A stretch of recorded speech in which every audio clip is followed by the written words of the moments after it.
This was fantastic. I mean, you know, when we did the show in New Orleans, we had a second line, and it was so amazing. It was my first time, and they were telling me, they're like, "Hey, we're gonna do a second line in New York," and I was like, "That is the best idea I've ever heard." So if I look a little sweaty, it's because I've been walking from 42nd Street all the way down to Studio 54, jamming with the most amazing New Orleans band in the world. So we had a great time today. It was us all to celebrate the official opening of our box office. What are the challenges taking on this role? You do everything.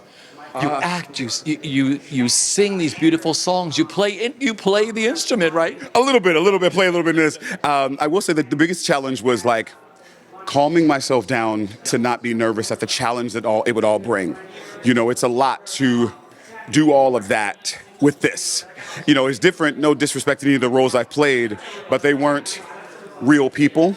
And if they were real people, they were versions of real people, whereas this is the real guy. And I would not want to do anything to disrespect his legacy. So I'm very protective of it, of how I portray what is said, how it's said.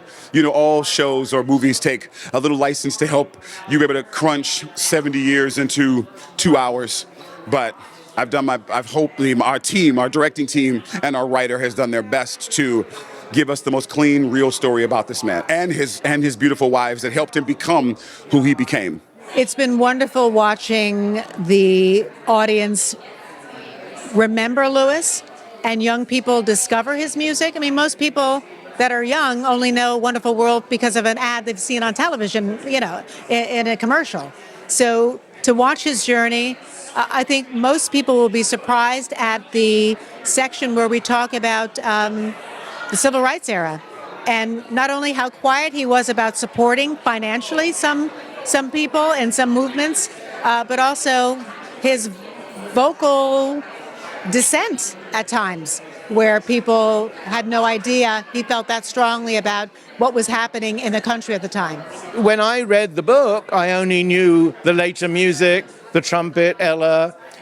Reading the books, there are many books, it was a revelation of what he'd lived through. People are amazed at who he really was. Not everybody knows that much about him. So people coming out saying, wow, that's what his life was like. That's what he went through to give us that smile and the joy. Well, it's been wonderful because there's a lot of authenticity behind the table in general. We have Ricky Tripp, we have DeWitt, you know, you have myself and Aurelia and James, who are all artists and have experience being on stage. And so we're able to offer something a little bit more intimate and understanding how the way the actual stage and storytelling works, because we've had to be storytellers ourselves. And then I'm also happy I get a chance to use my degree in directing, so that's really cool. Finally. What has it been like working on Louis Armstrong, working in the room with James Monroe as he's creating it too? What's that been like? It's been a generous room. You know, we tag in and out. James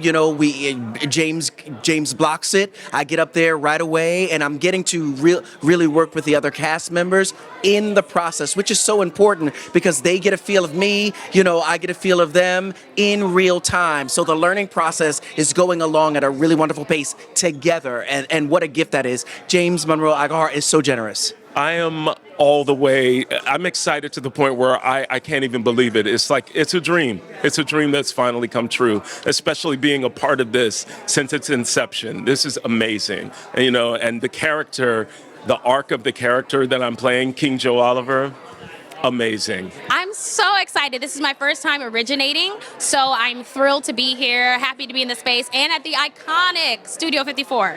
What I enjoy the most, of course, is the music. And the cast is just out of this world. And then the last thing I enjoy the most is the fact that I get to do this with my wife.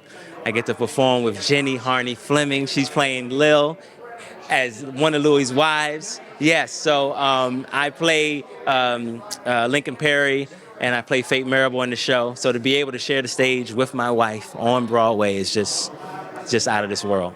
Well, James and I actually met back in Hamilton when he was Lafayette Jefferson, and so we have a friendship that surpasses this space, and it's just like getting up there and being with a friend and creating and being playful and finding things together, so it's really, really exciting.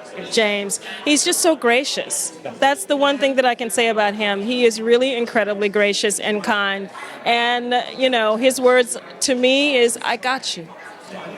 generosity. You know, James is always looking for ways to pour into his fellow actor. He's a great listener. He's a great leader in the room. And so I'm really excited for audiences to see this new side of him. I love this cast. This cast is so much fun. They're so smart. They're so wonderful. They're so game. And when you have James as the leader of that, you can't go wrong. Some cities have already seen the show and fallen in love with it. What was it like for you as a creator, watching how this show is affecting people and the changes you wanted to make? I knew we had something special when people would leave. I always call it the Act 3, when people leave the theater and they're talking about the show. And so to hear the sound bites and the ideas and how it moved them, I'm like, so we have something special. And I want to make sure I do well with it. I do justice by it. I mean, as a black person, as an American, he is someone I look up to.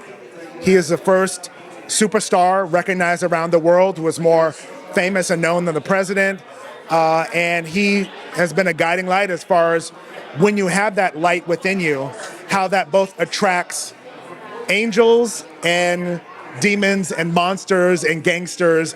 And like when anyone has that light, whether you're black or white, how that's a gift and a curse and how you balance that. And we see over the course of his life, how we balance the gifts and the loves of his life with gangsters trying to chase him, people trying to steal him or kidnap him, and he continued to ascend at each level in each chapter. So if I could have a life like that, if any of us could have a life like that, we've led a wonderful life.